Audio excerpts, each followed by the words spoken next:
Hey everybody, it's Luke Trueblood here at MarineMax Pensacola, and today I'm on board one of our fresh trade-ins is a 2022 Sea Ray 19 SPX. I want to give you a quick walkthrough of this boat and show you some of the key features. First off, at the transom here, we do have a Mercury 154 stroke. As you can see, we opted for the sea deck on the swim platform here, a nice 4-step fold down swim ladder, and a ski tow pylon as well. Moving forward, we do have some storage over here on the port side of the boat. Nice storage compartment here at the transom as well. Nice and deep there. That compartment will lift completely up. More storage under these seats. Over here we do have a nice companion seat, filler cushion right here as well. This will be able to be removed.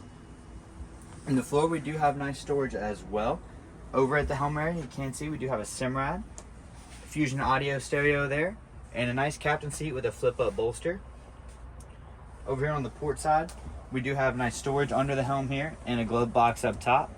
And moving forward into the bow area, you can see this boat does have stainless steel grab handles, a nice front anchor locker there, and that middle cushion will remove itself to be a step for easy anchoring. This boat is equipped with a bimini top as well for all your shade.